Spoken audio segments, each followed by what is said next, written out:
My sweet and lovely viewers. তো কেমন আছো তোমরা সবাই? আজকে আবারও চলে এসেছি নতুন আরেকটি ইনফরমেটিভ ভিডিও নিয়ে। তো আজকের ভিডিওতে আমরা কথা বলবো যেভাবে সহবাস করলে একটি ছোট্ট ফুটফুটে পুত্র সন্তানের আগমন ঘটে, সেই বিষয়ে কিন্তু আজকের আলোচনা। তো আলোচনা শুরু করার আগে আপনারা যদি এই চ্যানেলে নতুন হয়ে থাকেন, অবশ্যই চ্যানেলের পাশে থাকা বেল আইকন প্রেস করে চ্যানেলের সাথে সহযোগিতা করবেন এবং আরও এই ধরনের নিত্য নতুন ভিডিও পেতে কিন্তু অবশ্যই সাবস্ক্রাইব করে ফলো করে রাখবেন। এতে করে ভিডিও আপলোডের সাথে সাথে কিন্তু নোটিফিকেশন আপনারা পেতে থাকবেন। তো প্রথম কথা, আমরা কিন্তু যাদের প্রথম সন্তান কন্যা, তারা কিন্তু প্রত্যেকেই চাই যে বাড়িতে একটা ছোট্ট পুত্র সন্তানেরও আবির্ভাব হোক। তো তাদের জন্যই এই ভিডিও বানানো। তো প্রথম কথা, একটা সুস্থ সবল সন্তান পেতে গেলে কিন্তু মা বাবা দুজনকেই কোনো রকম নেশা যদি থেকে থাকে বা নেশা করার যদি অভ্যাস থেকে থাকে, তাহলে কিন্তু সেটা থেকে বিরত থাকতে হবে। কারণ অ্যালকোহলিক বা বলুন বা সিগারেট বা তামাক জাতীয় পদার্থ কিন্তু ডিম্বাণু এবং শুক্রাণু দুজনের ক্ষেত্রেই ক্ষতি করতে পারে। তো একটা সুস্থ সবল সন্তান পেতে গেলে আপনাদের দুজনকেও কিন্তু সুস্থ সবল থাকতে হবে। এবং দ্বিতীয়ত, সন্তান আসার আগে আপনাদের খাদ্য তালিকার উপরে কিছুটা জোর দিতে হবে। প্রোটিন জাতীয় খাবার ইনটেক করতে হবে, শাক সবজি ফল মূল এই সমস্ত কিন্তু খেতে হবে।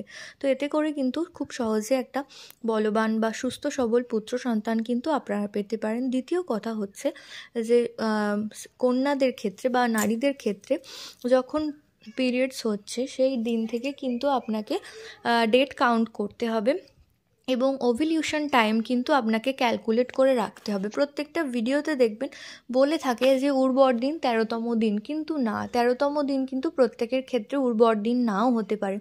যাদের 28 দিনের সাইকেল তাদের অনেক আগেই ওভিলিউশন হয়ে যায়, 8ম বা 9ম দিনে কিন্তু ওভিলিউশন হয়ে যায়। এবং যাদের পিরিয়ড সাইকেল 32 বা 30 ডেজের মধ্যে, তাদের একটু দেরি করে হলেও হতে পারে। তো আমাদের প্রথম কথা প্রথমেই মাথায় রাখতে হবে, একটি শুক্রাণু এক্স ক্রোমোজোম কিন্তু বেঁচে থাকে 4-5 দিন এবং ওয়াই ক্রোমোজোম শুধুমাত্র 24 ঘন্টায় স্থায়ী হয়। সুতরাং পুত্র সন্তান পেতে গেলে কিন্তু আপনাদের ওভিলিউশন টাইমটাকে খুব ভালোভাবে নখদর্পণে আনতে হবে। কারণ আমাদের ওয়াই ক্রোমোজোমের সাথে ডিম্বাণুর এক্স ক্রোমোজোম XY মিশিয়েই তো পুত্র সন্তান হয়। সেটার জন্য কিন্তু আপনাদের প্রথম কথা ওই দিনটাকে, ওভিলিউশন দিনটাকে কিন্তু খুব ভালোভাবে কাউন্ট করে রাখতে হবে।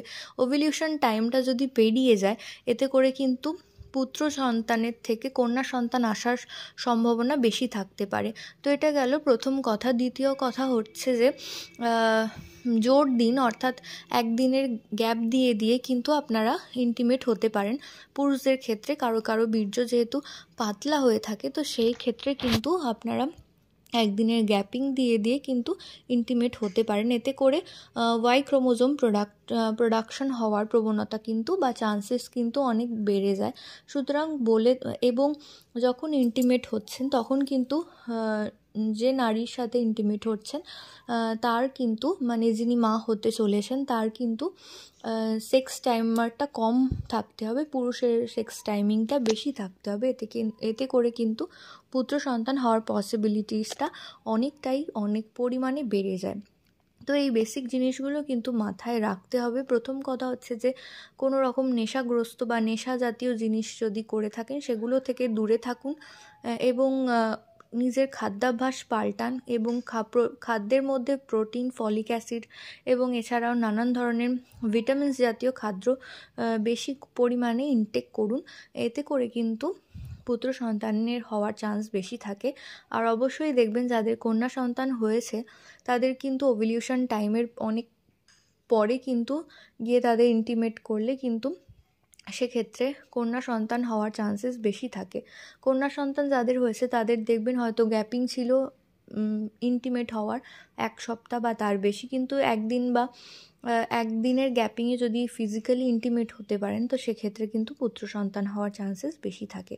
তো আশা করছি ভিডিওটা কিছুটা হলেও কাজে লাগবে এবং এই ধরনের আরও নিত্য নতুন ভিডিও পেতে অবশ্যই চ্যানেলের পাশে থাকার অনুরোধ রইল এবং পাশে থাকা যে বেল আইকন রয়েছে সেটা প্রেস করে রাখবেন। এতে করে ভিডিও আপলোডের সাথে সাথে কিন্তু নোটিফিকেশন পেতে থাকবেন।